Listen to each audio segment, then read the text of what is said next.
어르신 3 이야기에 오신 여러분을 환영합니다.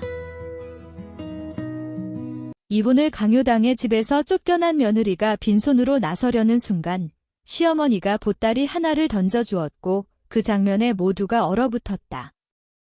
61번째 생일, 남편이 내게 건넨 선물은 이혼 서류였다. 시어머니는 내게 쓰레기 봉투를 던지며 집에서 나가라고 소리쳤다.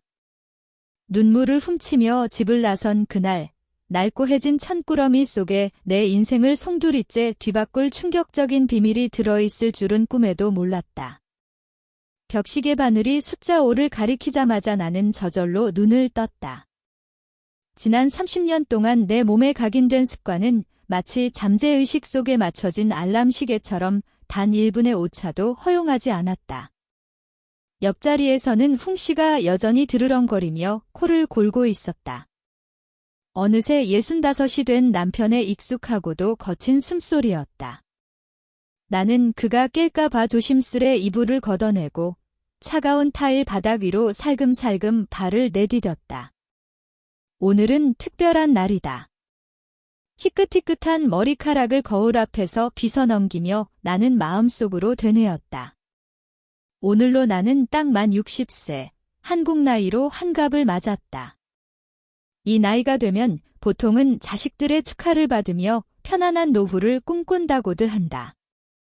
하지만 나는 거창한 잔치는 바라지도 않았다. 그저 가족끼리 둘러앉아 따뜻한 밥 한 끼 먹으며 남편과 아이들이 내 생일을 기억해주는 것만으로도 충분했다. 나는 부엌으로 내려갔다.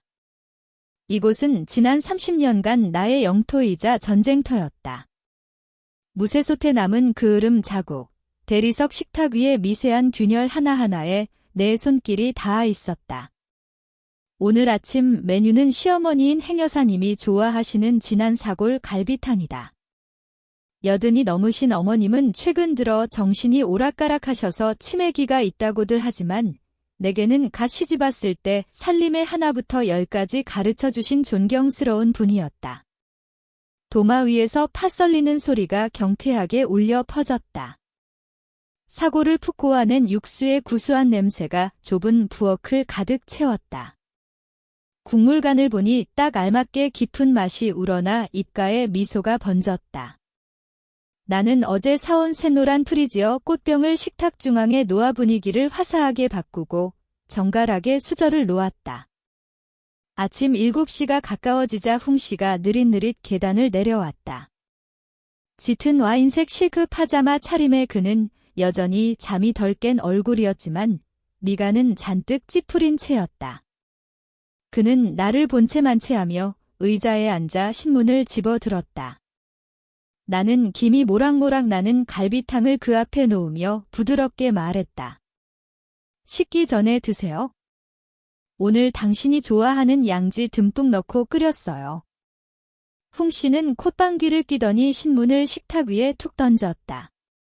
젓가락으로 국그릇을 휘휘젓던 그가 퉁명스럽게 내뱉었다. 당신은 할 줄 아는 게 이것밖에 없어? 매일 똑같은 반찬. 지겹지도 않아.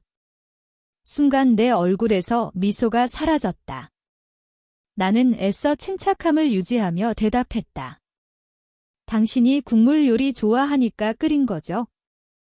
그리고 오늘은 내 말이 채 끝나기도 전에 훈 씨가 손을 휘저어 말을 잘랐다. 나를 바라보는 그의 눈빛은 얼음장처럼 차가웠다. 그는 오늘이 내 환갑이라는 사실을 전혀 기억하지 못하거나 기억하더라도 안중에도 없는 게 분명했다. 훈 씨는 국그릇을 저만치 밀어내더니 헛기침을 하며 입을 열었다. 잔소리 그만해. 당신한테 할 말이 있어? 불길한 예감이 스쳤다. 가슴이 쿵쾅거리기 시작했다. 나는 맞은편 의자를 끌어당겨 앉으며 차가운 식탁 위로 두 손을 맞잡았다. 훈 씨는 내 눈을 똑바로 쳐다보며 또박또박 말했다. 듣자 하니 처가 쪽 시골 땅값이 올라서 유산 정리를 했다던데. 당신도 내려가서 목 좀 챙겨와. 가게 확장하려면 목돈이 필요해. 당신이 장녀니까 어른들이 더 챙겨줬을 거 아냐? 나는 기가 막혀 말이 나오지 않았다.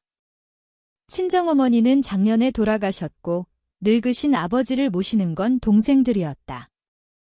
그 땅은 조상님을 모시는 선산이나 다름없는데 어떻게 감히 유산을 탐낸단 말인가. 나는 고개를 세차게 저었다. 무슨 소리예요? 그 땅은 동생들이 부모님 제사 모시며 사는 곳이에요. 출가회인인 제가 어떻게 동생들하고 유산 다툼을 해요? 우리 집이 그 정도로 돈이 급한 것도 아니잖아요. 홍 씨가 식탁을 쾅 내리치자 국물이 튀어올랐다. 그의 얼굴이 붉게 달아오르고 목에 핏대가 섰다. 이 꽉 막힌 여자가 진짜. 요즘 세상에 돈이 최고지. 제사가 다 무슨 소용이야? 당신이 안 챙기면 남들이 다 채갈 텐데 멍청하게 있을 거야? 당신이 부엌구석에 처박혀서 돈 한 푼 못 벌어오고 등골만 빼먹는 꼴, 식충이 짓, 이제 지긋지긋해. 그의 말 한마디 한마디가 비수가 되어 심장에 꽂혔다. 지난 30년, 나는 회계사라는 직업도 포기하고 그의 뒷바라지에 청춘을 바쳤다. 시어머니를 모시고 아들을 번듯하게 키워냈으며 그가 지금의 자리에 오를 수 있도록 10원 한 장도 아껴가며 내조했다. 그런데 이제 와서 나를 무능한 식충이 취급하다니. 충격이 가시기도 전에 홍 씨는 주머니에서 종이 한 장을 꺼내 내 앞에 던졌다. 떨리는 손으로 집어든 종이에는 별표 지혼합의서 별표라는 글자가 선명하게 박혀 있었다. 나는 왈칵 쏟아지는 눈물을 참지 못하고 그를 올려다보았다. 여보, 이게 뭐예요? 우리가 부부로 산 세월이 30년이에요. 자식들도 다 컸는데 이제 와서 이혼이라니요. 홍 씨가 입꼬리를 비틀며 잔인하게 웃었다. 난 이제 당신한테 질렸어. 거울 좀 봐. 늙고 못생기고 구질구질하고. 당신이랑 사는 건 감옥살이나 다름없어. 난 이제 내 수준에 맞는 여자랑 새 인생 살고 싶으니까 당장 도장 찍고 나가. 이 진명이는 내 거니까 당신은 빈털터리로 나가면 돼. 나는 차게 식은 밥그릇 위로 하염없이 눈물을 흘렸다. 환갑날 아침상에는 꽃도, 촛불도, 축하 인사도 없었다. 오직 이혼 서류와 평생을 믿었던 남편의 끔찍한 배신뿐이었다. 팽팽한 긴장감이 감돌던 식당의 정적을 깬 것은 요란한 초인종 소리였다. 찡그려져 있던 홍 씨의 얼굴이 순식간에 화색으로 변했다. 그는 벌떡 일어나 옷매무새를 다듬더니 헐레벌떡 현관으로 달려갔다. 문이 열리자마자 코를 찌르는 진한 향수 냄새가 훅 끼쳐왔다. 짙은 화장에 몸매가 훤히 드러나는 붉은색 원피스를 입은 젊은 여자가 들어왔다. 커다란 핑크색 캐리어를 끌고 들어오는 폼이 제 집 안방인 양 자연스러웠다. 그녀는 소문으로만 듣던 홍 씨의 내연녀, 별표2의 별표였다. 설마 집까지 끌어들일 줄이야. 2에는 붉은 립스틱을 바른 입술을 삐죽거리며 거실을 훑어보았다. 어머, 오빠. 집구석이 왜 이렇게 칙칙해? 가구들이 무슨 조선시대유물 같아요. 촌스러워서 못 봐주겠네? 싹 다 바꿔줘요. 난 유럽풍으로 고급스럽게 꾸미고 싶단 말이야. 홍 씨는 그녀의 허리를 감싸 안으며 쩔쩔맸다. 그래. 다 바꿔. 우리 자기가 원하는 대로 다 해줄게. 내 집에서 벌어지는 이 역겨운 광경에 피가 거꾸로 솟는 것 같았다. 나는 목이 터져라 소리쳤다. 이봐요. 나 아직 도장 안 찍었어. 아직 이 집 안주인은 나라고. 어디서 청년 따위가 들어와서 행패야? 투애가 나를 쏘아보았다. 두려워하기는커녕 턱을 치켜들고 비아냥거렸다. 어머, 렌, 언니. 나이 드셨으면 눈치라도 있어야죠. 오빠가 싫다는데 질척거리긴? 추하게 굴지 말고 빨리 도장이나 찍어줘요. 우리 정리 좀 하게. 내가 달려들어 머리채라도 잡으려던 찰나 1층 안방문이 벌컥 열렸다. 시어머니 행 여사님이 태풍처럼 뛰쳐나왔다. 손에는 먼지 털이개를 쥐고 눈을 부릅뜬 채 괴성을 질렀다. 이 여우 같은 년. 남의 남편을 빼서 내 집에서 당장 꺼져. 썩 꺼지라고. 어머님은 투애에게 달려들더니 먼지 털이개를 마구 휘둘렀다. 기습을 당한 투애가 펄쩍 뛰며 비명을 질렀다. 까! 뭐야, 이 미친 할망구는. 오빠, 나 좀 살려줘. 사람 죽네. 풍씨가 기겁하며 어머니를 말렸다. 어머니. 왜 이러세요? 들어가 계세요. 제 손님이라고요. 하지만 노인 특유의 괴력은 무서웠다. 어머님은 발버둥 치며 투애에게 침을 뱉었다. 손님은 무슨 놈의 손님. 난 저런 환양년 모른다. 우리 집 며느리는 란이 하나뿐이야. 어디서 요물단지를 끌고 들어와? 당장 내쫓아. 풍씨는 끙끙대며 억지로 어머니를 방으로 밀어넣고 밖에서 문을 잠가버렸다. 쾅쾅 문을 두드리는 소리와 어머님의 저주 섞인 고함이 들려와 집안은 아수라장이 되었다. 풍씨가 씩씩대며 내게 삿대질을 했다. 봤지? 우리 엄마도 당신 때문에 노망이 난 거야? 더 꼴사나운 꼴 보기 싫으면 당장 사인해. 굳게 닫힌 어머니 방을 바라보는 내 가슴이 찢어지는 듯했다. 유일한 내 편인 어머니조차 친아들 손에 갇힌 신세였다. 내가 이곳에 더 머물러봤자 치욕만 더해질 뿐이라는 걸 깨달았다. 나는 눈물을 훔치며 이혼 합의서에 서명했다. 삐뚤빼뚤하게 떨리는 내 서명은 꼭 지금의 내 처지 같았다. 나는 짐을 챙기러 2층 방으로 올라갔다. 낡은 옷까지 몇 벌과 필수품만 챙겨 모서리가 해진 여행 가방에 쑤셔 넣었다. 내가 이 집에서 일구고 갖고 온 모든 것을 미련 없이 두고 가기로 했다. 그 배신자와 관련된 물건은 단 하나도 가져가고 싶지 않았다.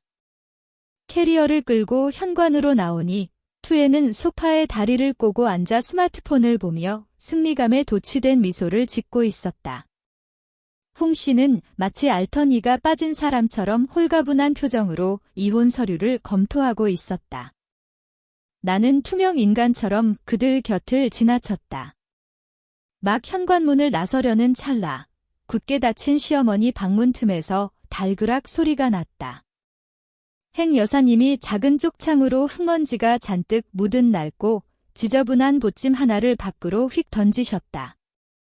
쉰 목소리였지만 분노가 가득 찬 고함이 터져나왔다. 이 냄새나는 것도 가져가. 내 눈앞에서 꼴도 보기 싫으니까 당장 갖다 버려. 썩 꺼져. 나는 바닥에 뒹구는 보찜을 멍하니 바라보았다. 풍씨와 투애도 그 소리에 현관 쪽을 쳐다보았다. 투애가 입술을 비죽거리며 비아냥거렸다. 어머, 저 할망구가 또 어디서 쓰레기를 주워왔대? 란 언니, 시어머니가 주는 이별 선물이니까 얼른 챙겨서 나가요. 우리 집 더럽히지 말고. 나는 허리를 굽혀 보찜을 집어들었다. 자투리 천으로 대충 묶어놓은 짐은 생각보다 묵직했다. 품에 안으니 또다시 눈물이 핑 돌았다. 마지막 순간까지 정신이 온전치 못해 나를 이 집 청소부 취급하시는 건가? 하지만 어머님의 마지막 흔적이라 생각하니 참아두고 갈 수 없었다. 그래, 어머님 뜻대로 내가 깨끗하게 치워드리자. 나는 한 손에는 캐리어를, 다른 한 손에는 그 쓰레기 뭉치를 끌어안고 차가운 철대문을 나섰다. 잿빛 하늘에서는 칼바람이 윙윙거렸다. 등 뒤에서 대문이 쾅 닫히고 철컥하고 자물쇠 잠기는 소리가 들려왔다. 30년의 며느리 인생, 아내로서의 삶이 비로소 끝나는 소리였다. 나는 정처 없이 도심의 거리를 헤맸다. 바쁘게 오가는 인파 속에서 돌아갈 곳이 없는 건 나뿐인 것 같아 처량했다. 요란한 경적과 소음이 머리를 어지럽게 했다. 지친 다리를 이끌고 무작정 걷다 보니 어느새 시민공원 입구에 다다랐다. 나는 잎이 무성한 플라타너스 나무 아래 벤치를 찾아 털썩 주저앉았다. 주위는 한산했다. 아침 운동을 나온 노인 몇 분과 낙엽을 쓰는 미화원들 뿐이었다. 캐리어를 발치에 두고 낡은 보찜을 품에 꼭 끌어안았다.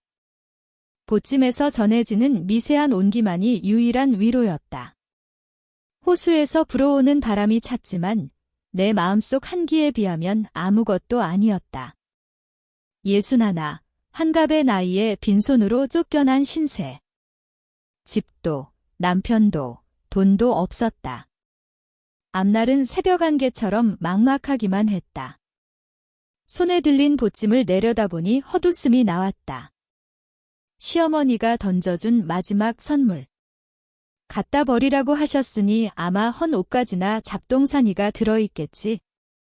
어머님 말씀대로 쓰레기통에 버려버릴까 싶어 몸을 일으키려던 순간 묘한 호기심이 발목을 잡았다. 왜 하필 내가 떠나는 순간에 던지셨을까? 왜 그렇게 화를 내셨을까? 혹시 무슨 뜻이 있는 건 아닐까? 믿져야 본전이니 열어나 보자 싶었다. 떨리는 손으로 매듭을 하나씩 풀었다. 낡은 겉사개가 벗겨지자 투박한 나무 상자가 모습을 드러냈다. 심장이 쿵쿵 뛰기 시작했다. 나는 숨을 죽이고 상자 뚜껑을 열었다. 그리고 그 안에 든 것을 본 순간 나는 온몸에 힘이 빠져 주저앉고 말았다. 내 눈을 의심할 수밖에 없는 광경이었다. 상자 안에는 분홍색 표지의 문서가 얌전하게 놓여 있었다. 금박으로 새겨진 글씨가 눈부셨다. 부동산 등기 권리증. 떨리는 손으로 펼쳐보았다. 소유자 명의 응우엔 티란 오 소재지는 강남 한복판에 있는 5층짜리 상가 건물이었다. 1층에 은행이 입점해 있어 임대료가 쏠쏠하다는 그 알짜배기 건물. 분명 옛날에 어머님이 사두셨다고 들었는데 언제 내 이름으로 명예 이전을 해두신 걸까? 날짜를 확인하니 놀랍게도 정확히 1년 전이었다. 등기 권리증 밑에는 우리은행 통장 2개가 놓여 있었다. 통장을 펼친 나는 현기증이 날 뻔했다. 잔고란에 찍힌 숫자가 너무 많아 눈이 핑 돌 지경이었다.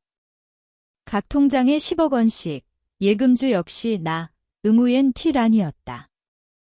합쳐서 현금만 20억 원이었다. 손이 심하게 떨려 하마터면 상자를 떨어뜨릴 뻔했다. 머릿속이 하얘졌다. 도대체 이게 무슨 일인가? 왜 내가 이 엄청난 재산의 주인이란 말인가? 어머님은 왜 그동안 아무 말씀도 없으셨던 걸까? 상자 바닥에서 밀봉된 편지 봉투를 발견했다. 겉면에 삐뚤빼뚤한 글씨로 라네게라고 적혀 있었다. 봉투를 뜯어 찢어진 공책 낱장을 꺼냈다. 떨림이 느껴지는 서툰 글씨체, 틀림없는 어머님의 필적이었다. 사랑하는 며느리 라나. 내가 이 편지를 읽을 때쯤이면 너는 이미 그 지옥 같은 집구석을 빠져나갔겠구나. 미안하다. 정말 미안해.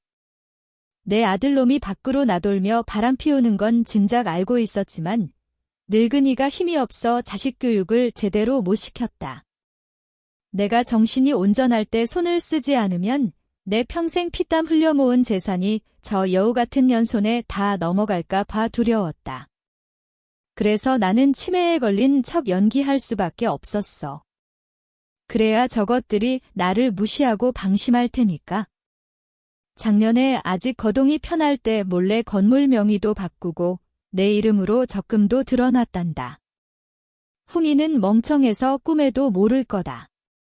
지금 사는 집은 내 명의로 되어 있으니 나중에 유언장 써서 그것도 내 앞으로 남겨주마. 이 상가 건물이랑 돈은 내 몫이다. 이걸 미천 삼아 내 인생 살아라. 너는 세상에서 제일 착한 며느리이자 내 딸이다. 절대로 다시는 이 집으로 돌아오지 마라. 내 인생 즐기며 떵떵거리고 살아. 나는 여기서 저것들이 너 찾지 못하게 발목 잡고 있을 테니까. 미안하고 고맙다. 너의 엄마, 행. 편지를 다 읽은 나는 공원이 떠나가라 오열했다. 편지지를 가슴에 품고 하염없이 눈물을 쏟았다. 어머님은 치매가 아니었다. 나를 지키기 위해 그 긴 시간 동안 미치광이 노인 연기를 하며 홀로 싸워오신 것이었다.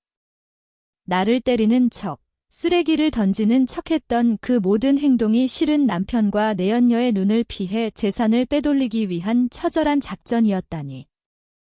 어머님의 사랑은 너무나 크고 깊었다.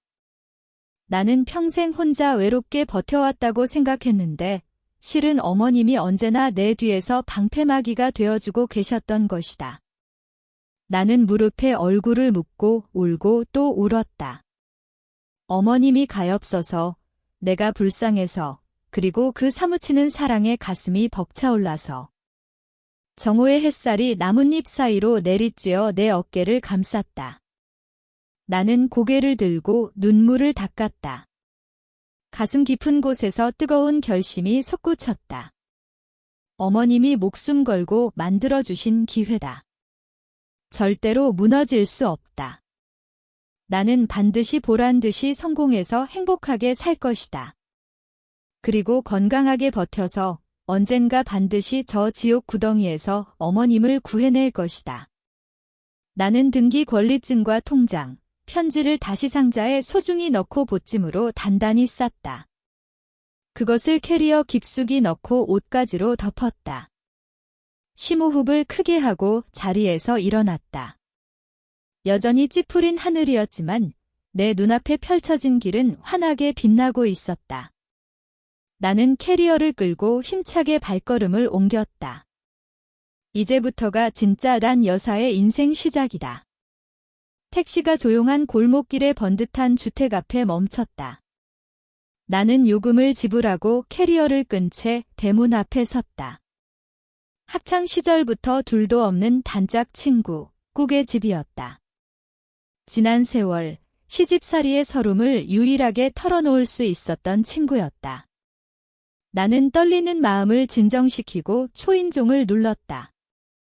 철문이 열리고 앞치마를 두른 꾹이 국자를 든 채 나왔다. 퉁퉁 부은 눈으로 캐리어를 끌고 서 있는 나를 보자마자 꾹의 눈이 휘둥그레졌다. 그녀는 한달음에 달려와 내 손을 잡아 끌었다. 세상에, 라나. 꼴이 이게 뭐야? 무슨 일 있었어? 그 인간이 또 난리친 거야? 일단 들어와. 밖이 너무 춥다. 따뜻한 거실에 들어서자 친구의 진심 어린 걱정에 다시 울컥 눈물이 솟았다. 소파에 앉은 나는 꾹에게 자초지종을 털어놓았다. 환갑 아침의 모욕, 이혼 서류, 내연녀 투예, 그리고 시어머니의 소름 돋는 연기와 보찜 속의 엄청난 비밀까지.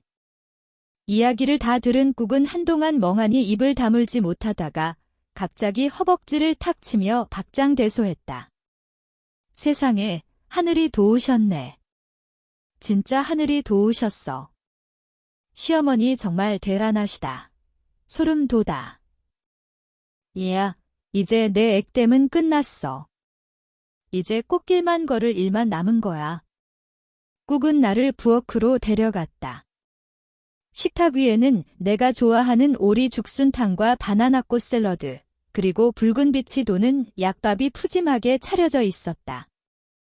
꾹은 와인잔에 술을 따르며 건배를 제의했다. 오늘 내 생일이라 넣으면 먹이려고 준비하고 있었어. 이런 꼴로 올 줄은 몰랐지만 그래도 생일 축하한다, 친구야. 지옥 탈출한 거 축하하고 내 새 인생도 축하해. 나는 와인잔을 들어 한 모금 마셨다. 알싸한 술 기운이 몸을 데웠다. 수십 년 만에 처음으로 진정한 내 편과 함께하는 진짜 생일상을 받았다. 식사를 마친 후 나와 꾹은 마주 앉아 미래를 의논했다. 내가 통장과 부동산 서류를 보여주자 꾹은 고개를 끄덕였다. 이 정도 자금이면 충분해. 하지만 우선 거처부터 마련하자. 우리 집에서 지내는 거야 상관없지만 내가 진정한 자유를 누리려면 너만의 공간이 필요해. 보안 잘 되어 있고 서비스 좋은 고급 아파트로 하나 장만해.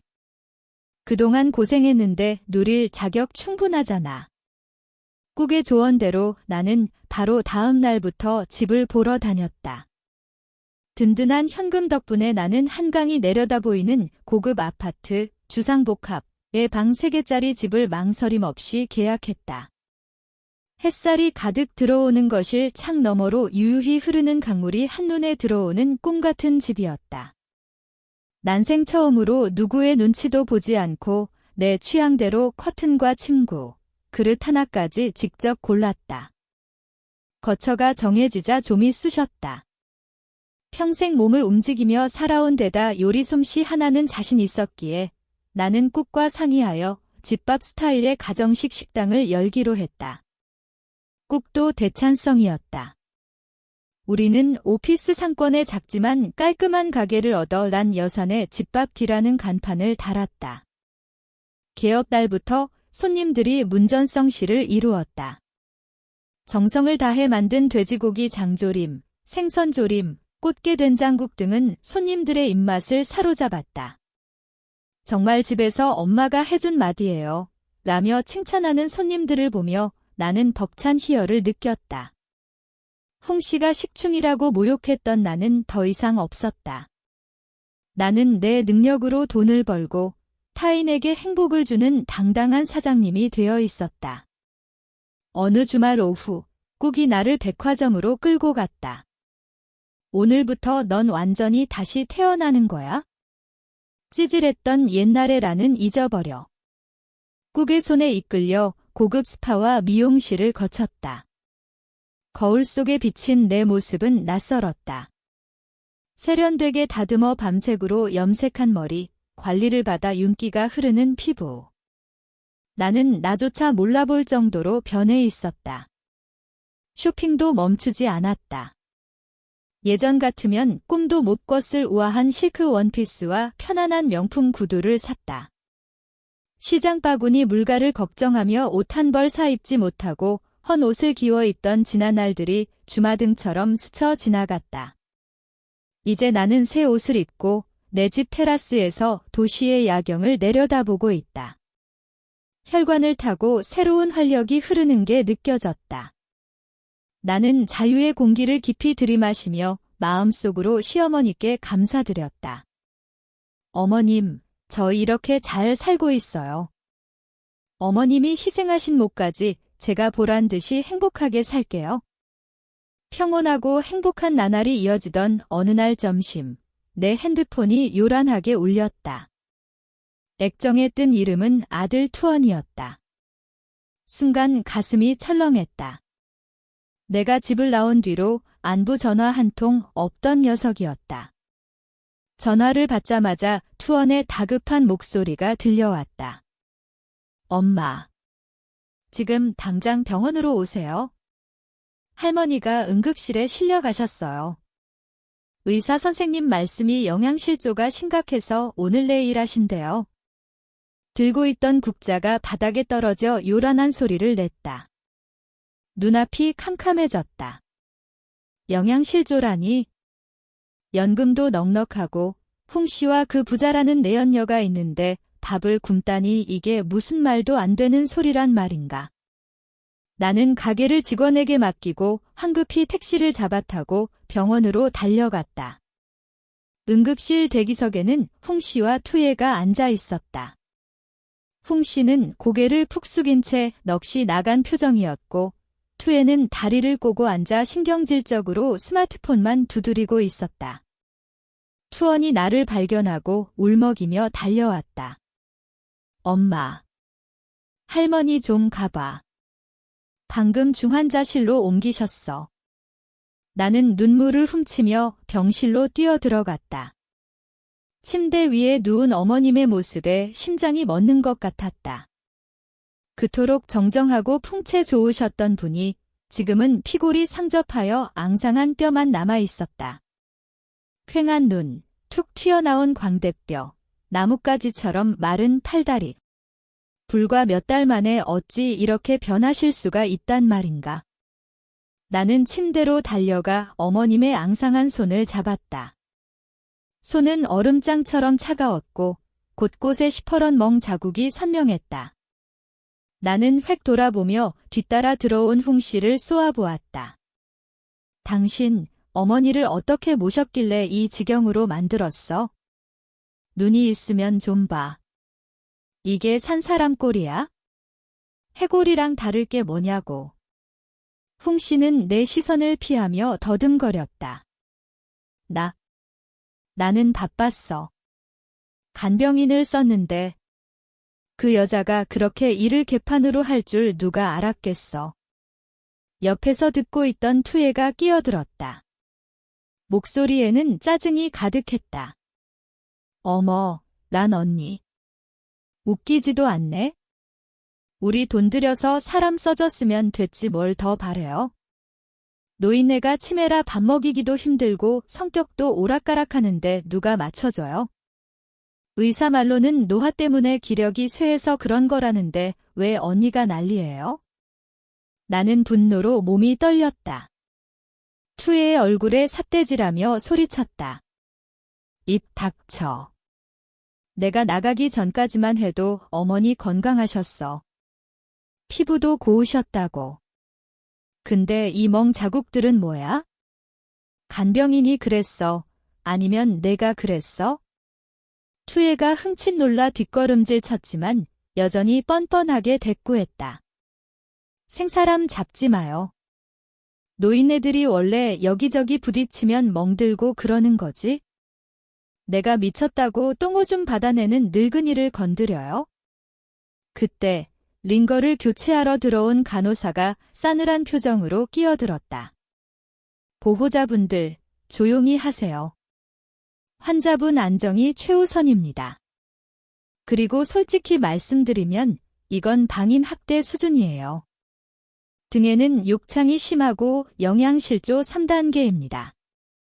조금만 늦었어도 돌아가셨을 거예요. 위 내시경 해보니까 위장에 음식물이 거의 없었어요. 며칠을 굶으셨단 얘기입니다. 간호사의 말은 홍 씨와 투애에게 찬물을 끼얹은 격이었다. 홍 씨의 얼굴은 사색이 되었고 투애는 딴청을 피우며 창밖을 보았다. 억장이 무너졌다. 내가 집을 나간 뒤 저것들은 자기들끼리 희희낙낙하며 어머니를 방치하고 학대한 게 분명했다. 투애가 생활비를 삥땅 치고 어머니를 굶긴 것이다. 그때 내 손을 잡고 있던 어머님의 손가락이 미세하게 움직였다. 내가 급히 몸을 숙여 불렀다. 어머니. 저 란이에요? 제 말 들리세요? 어머님의 눈이 천천히 떠졌다. 흐릿한 눈동자가 허공을 헤매다 내 얼굴에 초점을 맞췄다. 주름진 눈가에서 눈물 한 방울이 또르르 흘러내렸다. 입술이 달싹거리더니 아주 작지만 분명한 목소리가 들려왔다. 우리 란이 왔군. 나는 왈칵 울음을 터뜨리며 어머니 손을 얼굴에 비볐다. 어머니는 나를 알아보셨다. 정신이 돌아오신 것이다. 나를 기다리기 위해 그 생지옥을 견뎌내신 것이다. 나는 홍 씨와 투애가 꼴 보기 싫어 병원에서 내쫓다시피 돌려보내고 24시간 병상을 지켰다. 미음을 쑤어 믹서에 갈아 숟가락으로 조금씩 더 먹여드리고 매일 몸을 닦아드리고 마사지를 해드렸다. 지극정성으로 돌본 덕분에 어머님의 혈색이 조금씩 돌아왔고 기력도 많이 회복하셨다. 어머님은 정신이 오락가락하셨지만 맑은 정신일 때면 내 손을 꼭 잡고 놓지 않으셨다. 어느 날은 내게 속삭이셨다. 미안하다. 라나. 내가 널 너무 고생시켰어. 나는 고개를 저으며 어머니 머리카락을 쓸어 넘겼다. 그런 말씀 마세요. 살아주셔서 감사해요. 이제 우리 둘이 행복하게 오래오래 살아요. 며칠 뒤 오후, 홍씨와 투예가 찾아왔다. 투예는 들어오자마자 병원비 청구서를 흔들며 불평부터 늘어놓았다. 아니, 무슨 약값이 이렇게 비싸? 하루 입원비가 몇십만 원, 수백만 동씩 깨지네. 오빠, 이대로 가다간 집 팔아야 될 판이야. 안 되겠다. 그냥 싼 요양원 알아봐서 보내자. 교회에 싸구려 시설 많던데? 홍씨가 머리를 극적이며 눈치를 봤다. 그래도 어머니가 저렇게 편찮으신데 멀리 보내긴 좀 그렇지 않나? 투예가 눈을 흘겼다. 현실적으로 생각 좀 해.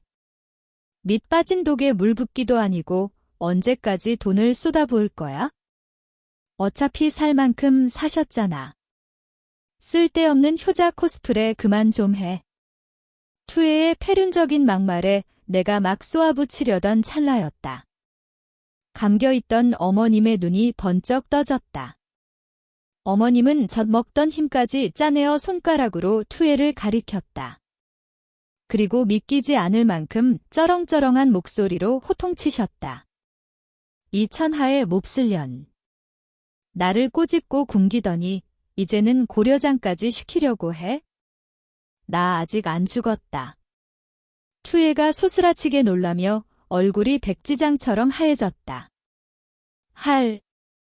할망구가 미쳤나? 왜 헛소리야?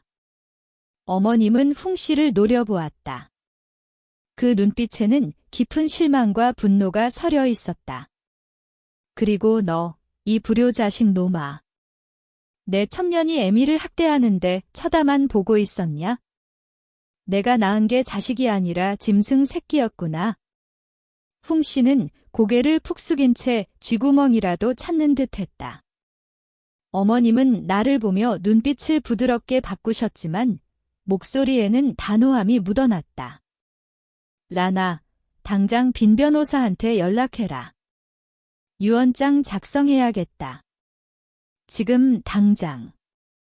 유언장이라는 말에 투예의 눈이 번쩍 뜨였다가 이내 불안한 기색이 역력해졌다. 그녀가 홍씨 옆구리를 쿡 찔렀다. 홍씨가 다급하게 말했다. 어머니, 지금 몸도 안 좋으신데 나중에 해요. 무슨 변호사예요? 어머님이 거친 숨을 몰아쉬며 소리치셨다. 부르라면 불러. 이 일 마무리 못하면 나 눈 못 감는다. 라나, 얼른 전화해. 나는 즉시 빈 변호사님께 전화를 걸었다. 어머님이 오랫동안 신뢰해온 집안의 고문 변호사였다. 다행히 사무실이 근처라 15분 만에 도착하셨다. 변호사가 도착하자 어머님은 홍씨와 투예를 병실 밖으로 내보내라고 하셨다. 투예는 안 나가겠다고 버텼지만 변호사의 단호한 태도와 서슬퍼런 어머님의 눈빛에 못 이겨 발을 구르며 복도로 나갔다. 적막한 병실, 핵 여사님은 거친 숨을 몰아쉬며 변호사에게 마지막 유언을 한 글자 한 글자 남기셨다. 당신의 정신이 온전하다는 것을 증명하기 위해 모든 과정을 영상으로 녹화하게 하셨다. 어머님은 이전에 내게 준 재산이 자발적인 증여였음을 재차 확인하고 남은 재산에 대한 처분까지 명확히 하셨다. 모든 절차가 끝나자 어머님은 비로소 천근만근의 짐을 내려놓은 듯 베개에 몸을 맡기셨다. 호흡은 점점 얕아졌지만 나를 바라보는 눈빛은 평온했다. 이제 다 끝났다. 나도 편히 내 시아버지 만나러 갈 수 있겠어. 라나, 꼭 행복하게 살아라. 다시는 누구한테도 억울하게 당하지 말고. 나는 어머니의 손을 꼭 잡고 하염없이 눈물을 흘렸다. 이별의 시간이 얼마 남지 않았음을 직감했다. 병실 박복도에는 홍씨와 투애가 어슬렁거리고 있었다. 저들은 유산을 얼마나 챙길지 계산기를 두드리고 있겠지만 법과 양심의 심판이 기다리고 있다는 사실은 꿈에도 모를 것이다. 그날 밤 병원은 기계음만 규칙적으로 울리는 무서운 정막 속에 잠겼다. 변호사가 돌아간 후 어머님은 깊은 잠에 빠져드셨다.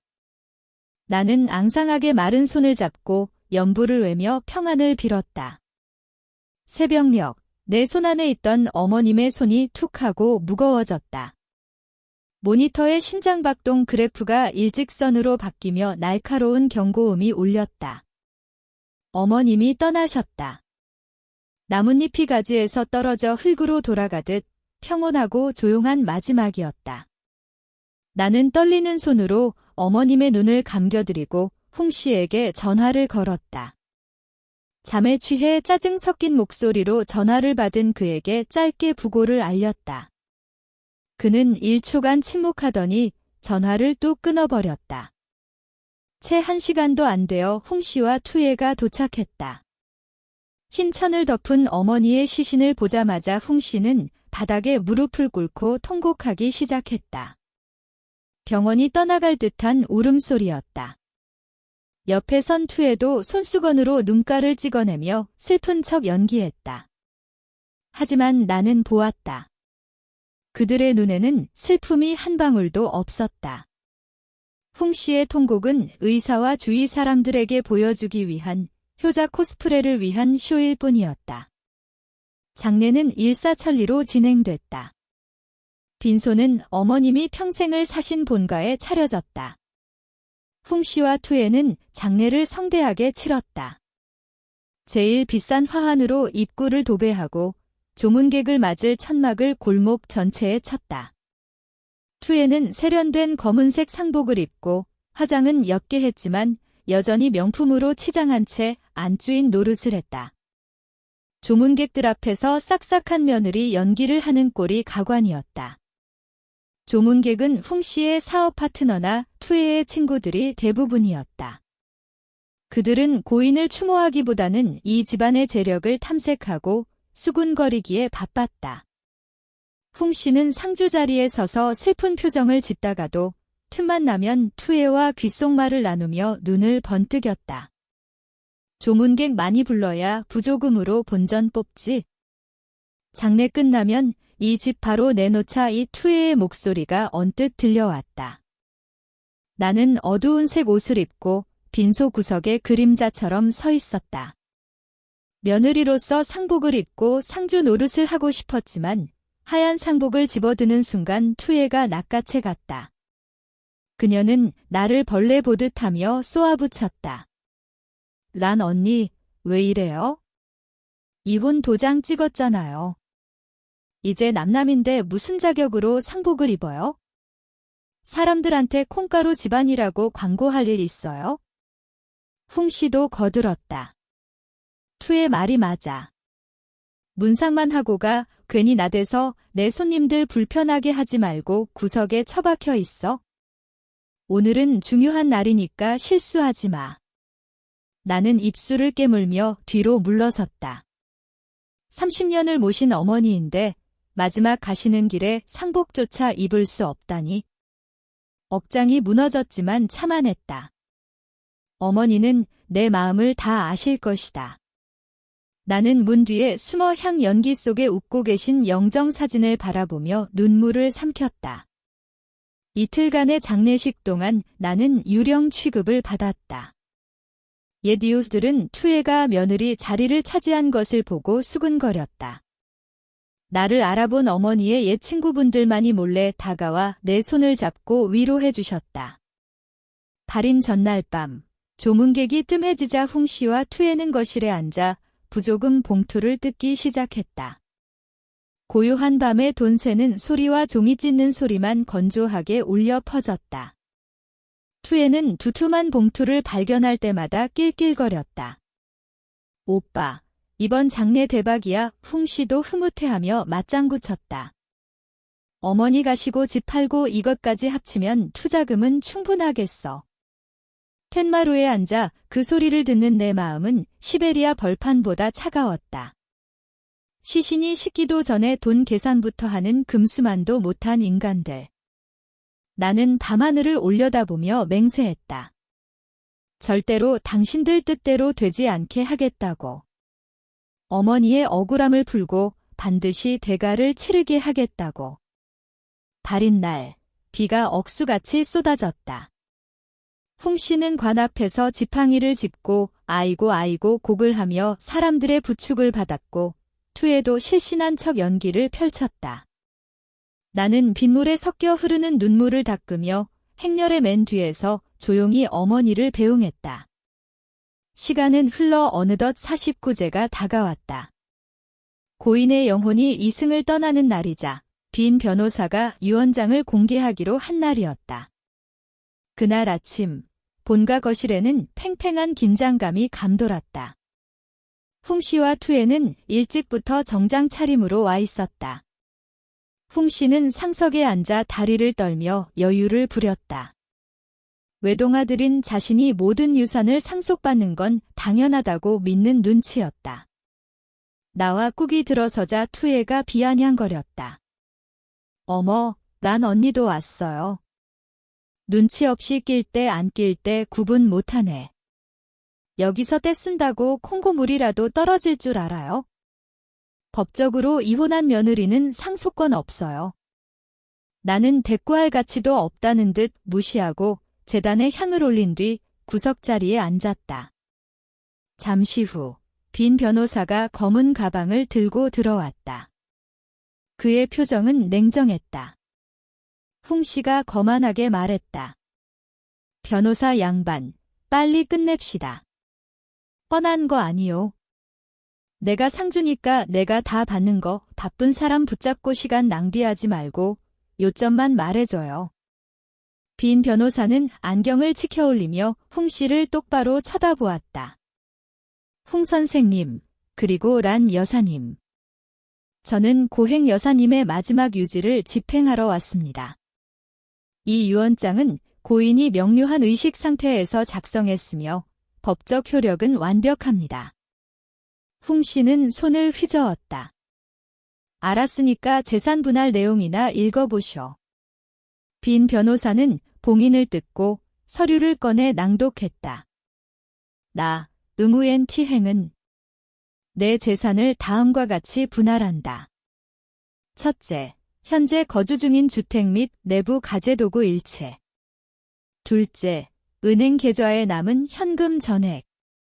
셋째, 가족 회사 지분 일체. 나는 이 모든 소유권을 며느리인 응우엔 티란에게 양도한다. 순간 방 안에는 숨소리조차 들리지 않는 정적이 흘렀다. 홍 씨와 투에는 입을 딱 벌린 채 석상처럼 굳어버렸다. 10초쯤 지났을까 홍 씨가 용수철처럼 튀어오르며 고함을 질렀다. 뭐야? 다시 읽어봐. 잘못 읽은 거 아니야? 빈 변호사는 차분하게 다시 말했다. 잘못 듣지 않으셨습니다. 모든 재산은 란 여사님께 상속됩니다. 친아드님이신 홍 선생님은 민법 제1112조 유류분 반환 청구권에 따라 법정 상속분의 일부를 주장하실 수 있겠지만 고인에게 빌려가시고 갚지 않은 채무 내역을 공제하면 선생님이 받으실 현금은 약 250만 원 정도입니다. 투에가 찢어지는 비명을 지르며 달려들어 유언장을 뺏으려 했다. 말도 안 돼. 이건 사기야. 노망난 노인네를 꼬셔서 조작한 거지? 란 언니, 당신이 약이라도 먹인 거야? 나는 태연하게 앉아 그들의 발악을 지켜보았다. 예상했던 반응이었다. 빈 변호사는 엄한 목소리로 제지했다. 예의를 갖추십시오. 아직 안 끝났습니다. 그는 노트북을 꺼내 화면을 돌려 모두에게 보여주었다. 이게 행 여사님이 이런 결정을 내리신 이유입니다. 화면에는 몰래카메라 영상이 재생되었다. 투에가 시어머니를 꼬집고 이 늙은 거 빨리 안 죽나라며 저주를 퍼붓는 장면, 홍 씨가 술에 취해 친구들에게 젖 많은 치매니까 굶어도 몰라라고 떠들며 어머니를 방치하는 장면이 적나라하게 흘러나왔다. 영상을 보는 홍 씨와 투애의 얼굴이 흑빛으로 변했다. 투애는 덜덜 떨며 뒷걸음질 쳤고 홍 씨는 머리를 감싸 쥐고 주저앉았다. 빈 변호사가 쐐기를 박았다. 고인께서는 홍 선생님의 외도와 투애 씨의 학대 사실을 일기장에 꼼꼼히 기록하셨고 병원 진단서까지 모아두셨습니다. 이 증거들을 토대로 상속 결격 사유를 청구할 수도 있습니다. 250만 원이라도 받고 싶으시면 조용히 물러나시는 게 좋을 겁니다. 그리고 란 여사님께서 두 분을 노인 학대 및 유기치사 혐의로 고소할 예정이니 경찰서에서 뵙죠.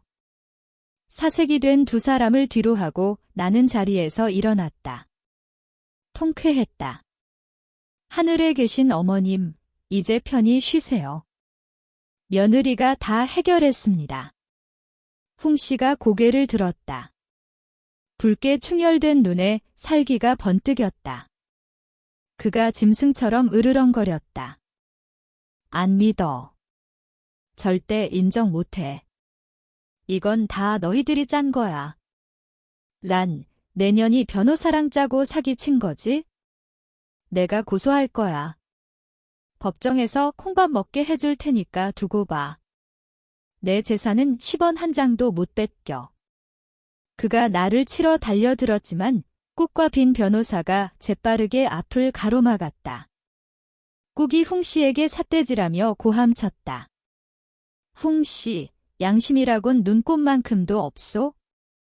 증거가 이렇게 뻔한데 어디서 큰 소리야? 고소. 그래, 해봐. 끝까지 가보자고. 세상 사람들이 누구 손가락질 하나 보자. 상황이 불리하게 돌아가자 투애가 홍 씨의 옷자락을 잡아 끌며 재촉했다. 오빠, 일단 가요. 유능한 로펌에 가서 소송 걸면 돼요. 여기서 힘 빼지 말고.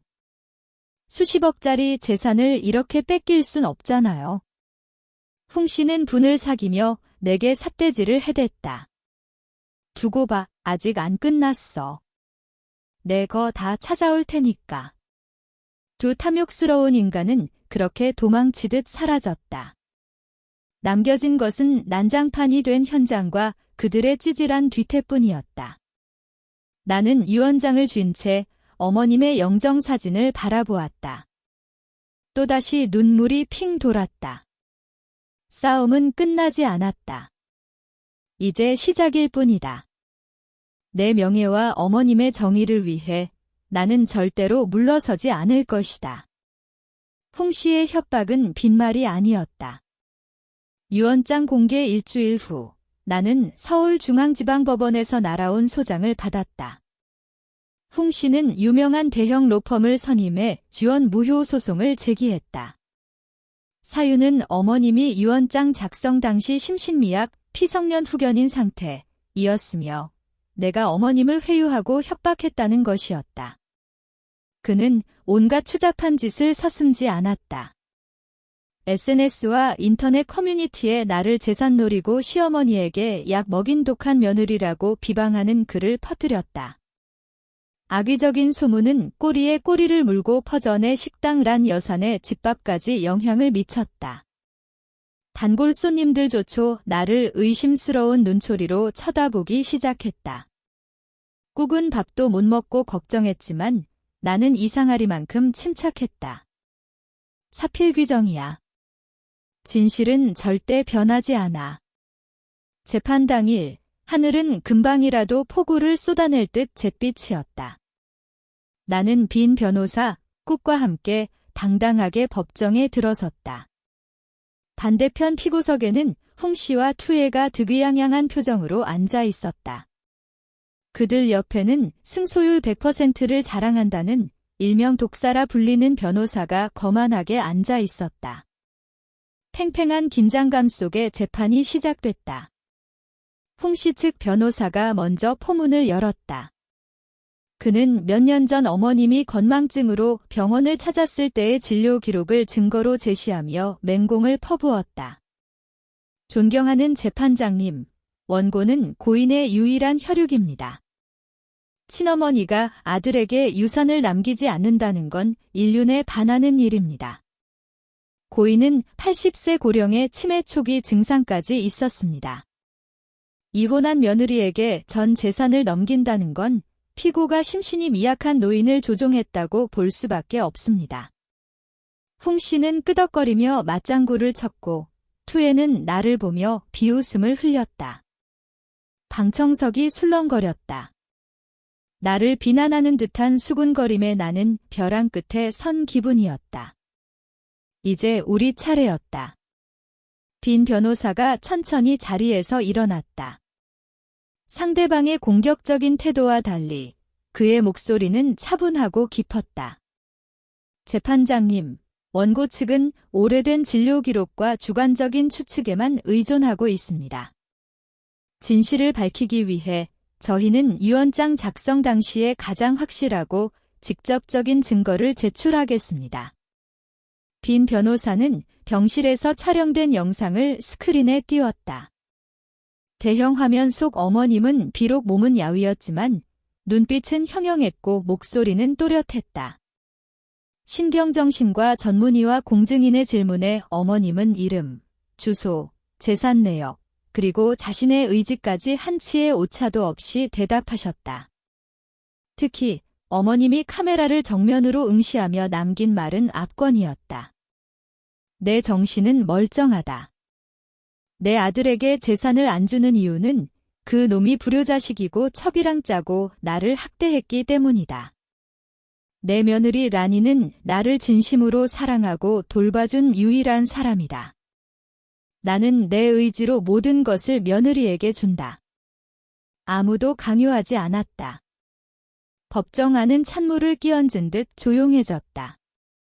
고인의 서슬퍼런 육성이 사람들의 가슴을 때렸다. 홍 씨의 얼굴에서 핏기가 싹 가셨고 입이 떡 벌어졌다. 투에는 사시나무 떨듯 떨며 고개를 쳐박았다. 여기서 끝이 아니었다. 빈 변호사는 결정적인 증인을 불렀다. 바로 어머님의 주치의인 대학병원 중환자실 과장님이셨다. 백발이 성성한 노 교수는 법대 앞에서 단호하게 증언했다.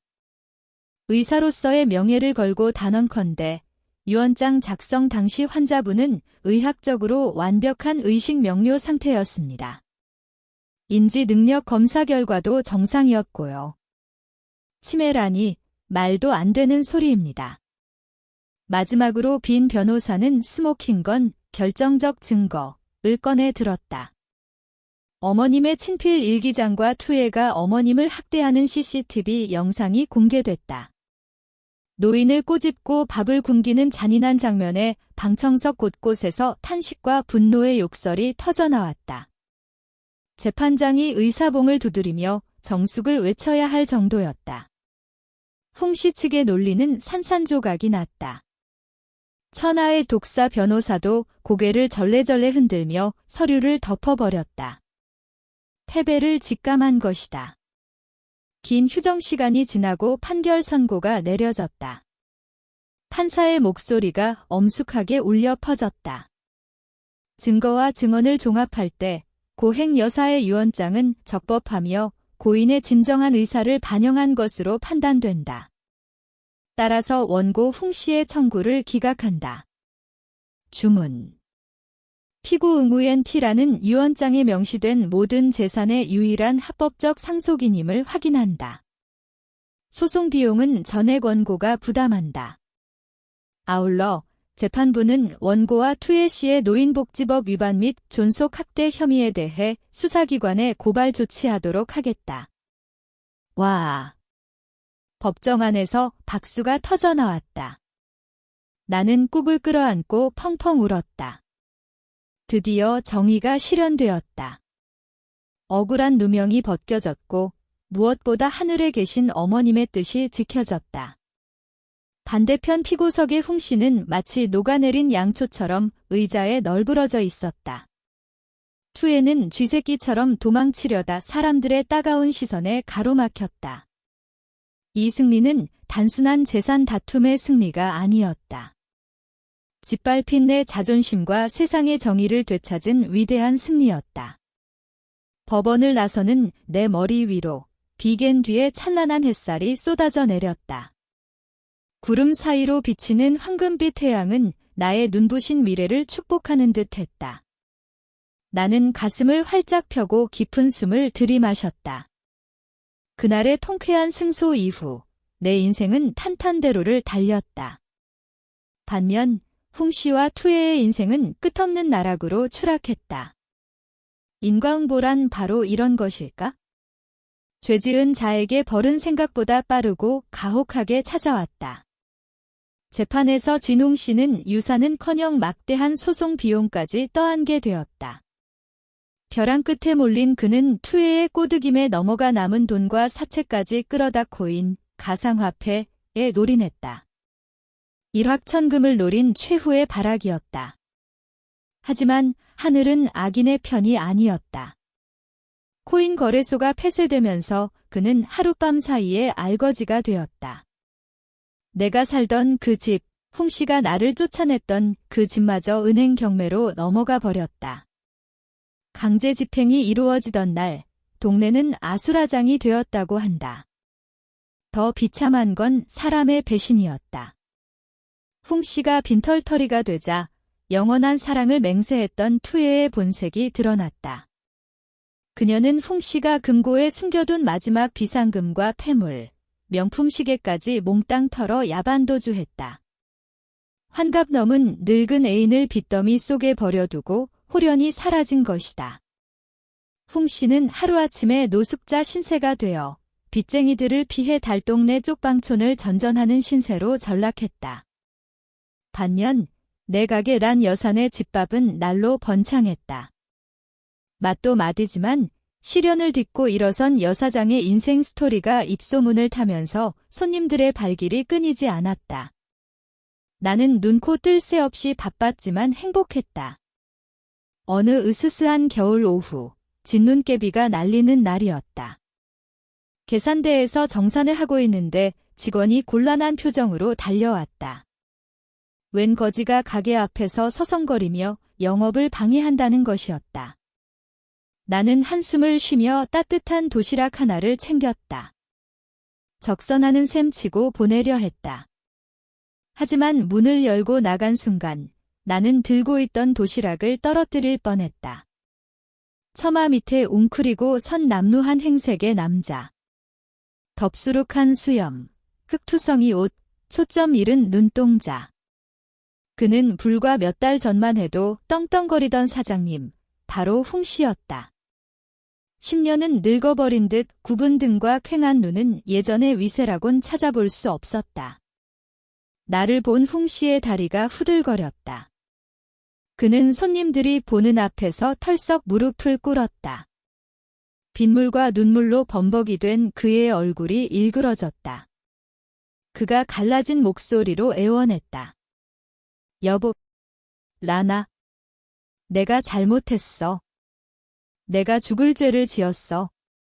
투의 그 나쁜 년이 내 돈 다 들고 도망갔어. 나 이제 갈 데도 없고 빚쟁이들한테 맞아 죽게 생겼어. 배고프고 추워 죽겠어. 제발 우리 30년 정을 생각해서라도 나 좀 살려줘.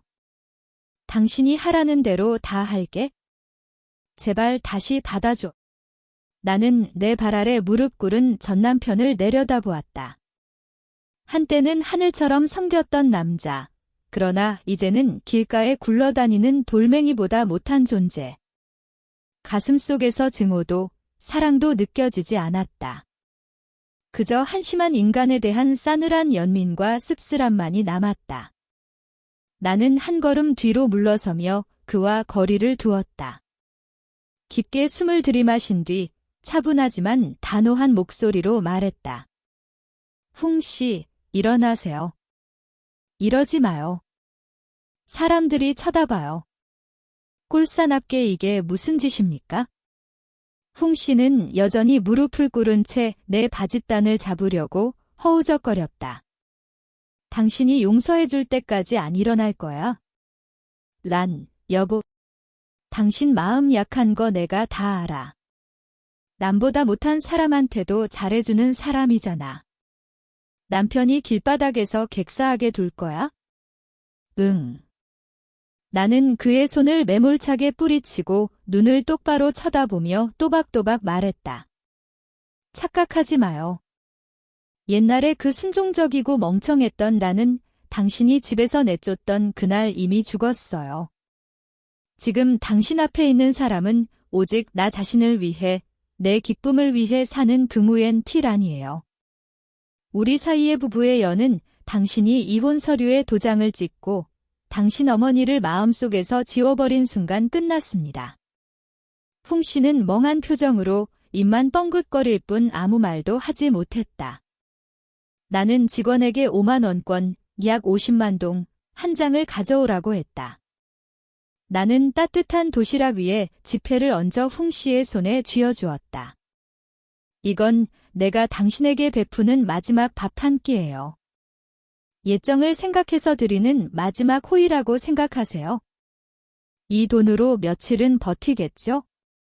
하지만 다시 돌아올 생각은 꿈도 꾸지 마세요. 이 집도 내 인생도 다 내 거예요. 배신자가 들어올 자리는 없어요. 당신 인생은 당신이 책임지세요. 영업에 방해되니 어서 가세요. 말을 마친 나는 미련 없이 등을 돌려가게 안으로 들어왔다. 등 뒤에서 풍 씨의 억눌린 울음소리와 질척한 빗소리에 섞여 멀어지는 발소리가 들렸다. 매정하다고 할지 모르지만 내가 어렵게 되찾은 평화를 지키기 위해서는 필요한 냉정함이었다. 시간이 흘렀다. 나는 상가 임대료와 식당 수익금을 모아 시어머니의 이름을 딴 자선단체 행여사사랑 나눔재단을 설립했다. 매달 국, 그리고 노인회 친구들과 함께 봉사활동을 떠난다. 강원도 산골의 독거노인들과 보육원 아이들에게 연탄과 쌀, 겨울옷을 전해주는 일이다. 선물을 받고 환하게 웃는 어르신들을 볼 때마다 시어머니의 따뜻했던 미소가 떠오른다. 저 세상에서 어머님도 흐뭇하게 웃으며 나를 지켜보고 계시리라 믿는다. 나는 어머님의 유언대로 자유롭고 사랑이 넘치는 의미 있는 삶을 살고 있다. 오늘 오후 나는 한강이 내려다 보이는 아파트 테라스에 앉아 향기로운 연잎차를 마시며 도시를 물들이는 붉은 노을을 감상하고 있다. 옆에서는 꾹이 노인회 친구들과 함께 갈 제주도 여행 계획을 신나게 늘어놓고 있다. 입가에 미소가 번졌다. 마음이 깃털처럼 가볍다. 61, 내 곁에 남편은 없지만 대신 평생을 함께할 친구가 있고 내 이름으로 된 사업이 있고 나눌 수 있는 따뜻한 마음이 있다. 무엇보다 내 영혼이 더할 나위 없이 평온하다. 이것이야말로 내가 평생 찾아 헤맸던 진정한 행복이 아닐까? 인생의 폭풍우가 몰아쳐도 비가 그치면 하늘은 다시 개고 내 앞길에는 눈부신 햇살이 비출 것이다. 차가운 빛 속에 무릎 꿇은 풍 씨의 절망적인 모습과 그를 뒤로하고 당당하게 걸어가는 란 여사의 뒷모습. 그것은 비극으로 끝난 30년 결혼 생활의 마침표였다. 그것은 배신과 탐욕에 대한 대가이자 인과응보의 법칙이 누구도 피해가지 않는다는 증거였다. 세상의 모든 여성분들, 부디 기억하세요. 맹목적인 희생은 답이 아닙니다. 당신은 행복할 자격이 있습니다. 오직 당신 자신을 위해 찬란하게 살아가세요. 란 여사의 이야기가 마음에 와닿으셨다면 댓글로 여러분의 생각을 공유해 주세요. 더 감동적인 이야기를 놓치지 않으시려면 구독과 좋아요, 알림 설정 부탁드립니다.